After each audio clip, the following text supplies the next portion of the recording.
Hello, welcome to another file from out of the basement's Officia Tempere, Warhammer 40k random stuff. This one's sort of inspired a bit by Michael from Tactica Imperialis and 40k Theory. Sorry guys. It's about the Emperor, because now there's the 8th edition coming out, there's the massive ripstorms, some of the Primarchs, well, one Primarch from the loyal side has come back. The 4 Demon Prince traitor Primarchs have popped out, got sent back, but they did come back.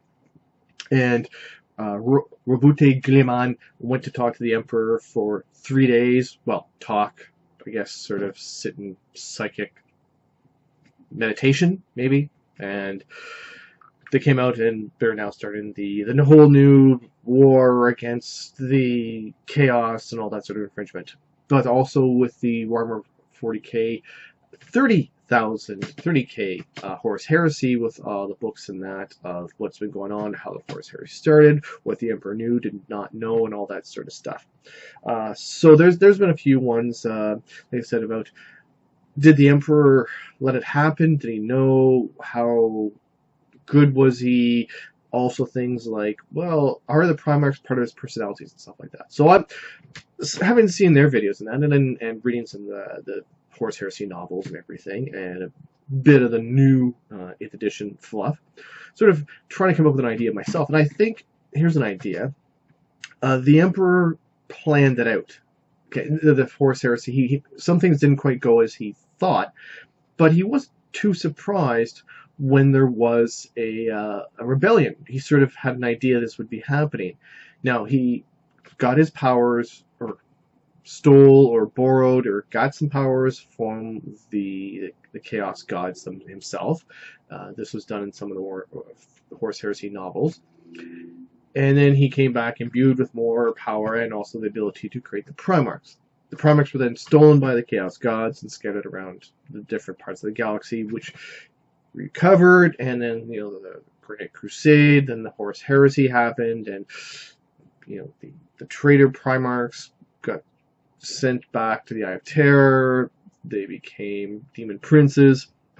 Most of the loyal Primarchs were not around anymore, except for about the Guilliman, who was in stasis, and Lionel L. Johnson, who is on the rock somewhere, hidden, not hidden, who knows. Lehman Russ, he's out chasing down Magnus and other ones, Senator Khan, Jaka Khan.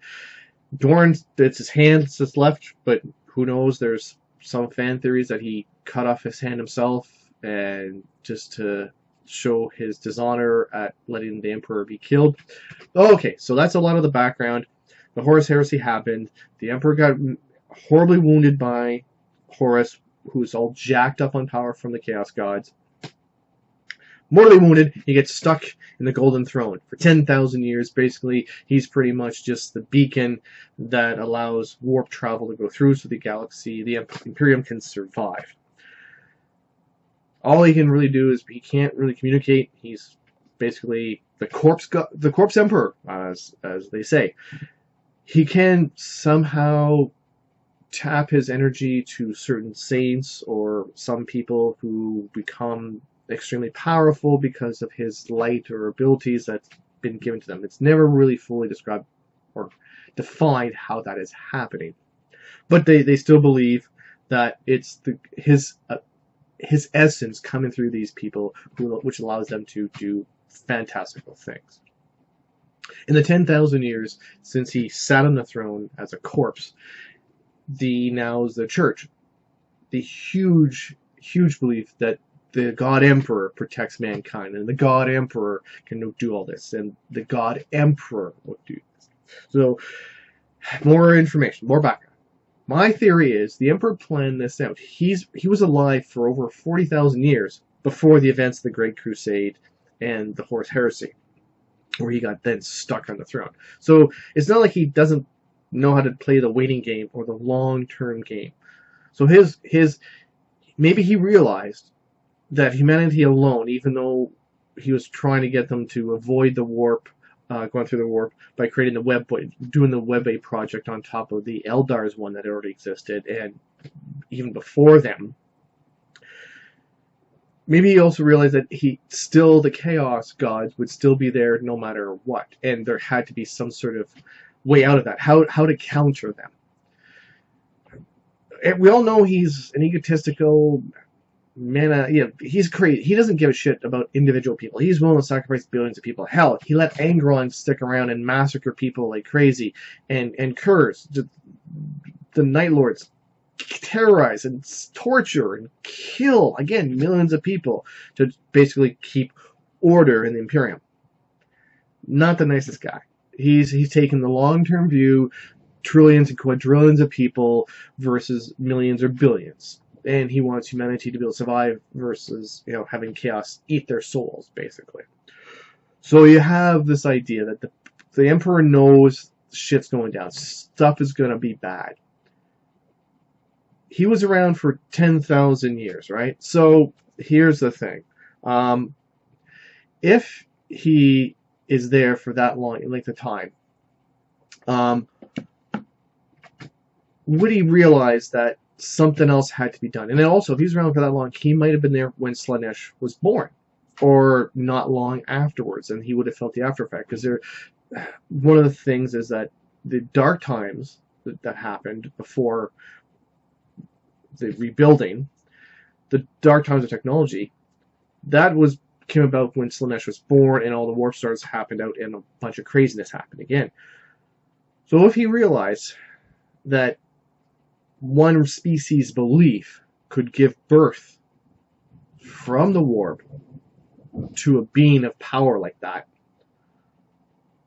what if he, even though he stood up for, he did not believe, didn't want any religions or anything, that's what he kept saying, and he even sanctioned Lorgar for making him look out to be a god, but he didn't really stop that. I mean, he didn't want Lorgar going converting worlds for that. But what if he sort of planted the seed itself? Because he created the Primarchs with particular reasons. The word bearers were supposed to bring the Imperial truth. But he also knew how fanatical Lorgar was. So he must have realized, in the end, Lorgar needs something to believe in.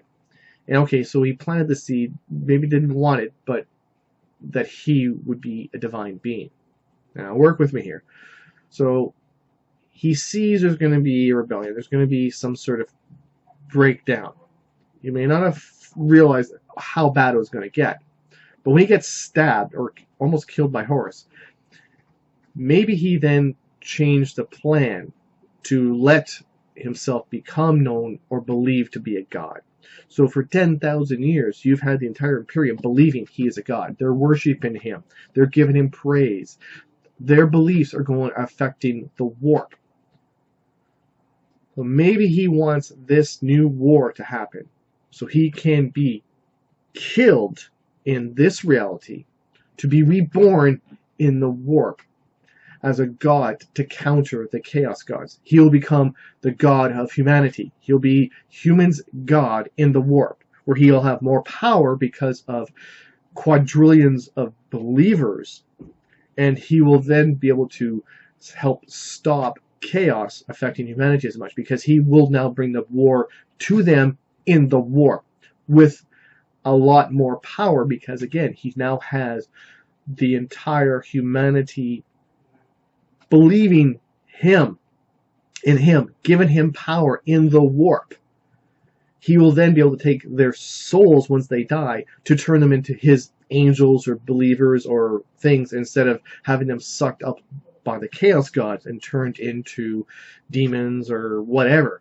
So my belief, or my theory so far, is the Emperor wants to die to be reborn in the warp as God's humanity, to then be able to take the war to the warp, to the Chaos Gods, with all of humanity backing him up as believing in him to be a god. So that's my fan theory for this. So if you see it, please let me know what you think, and just let me know. Thank you.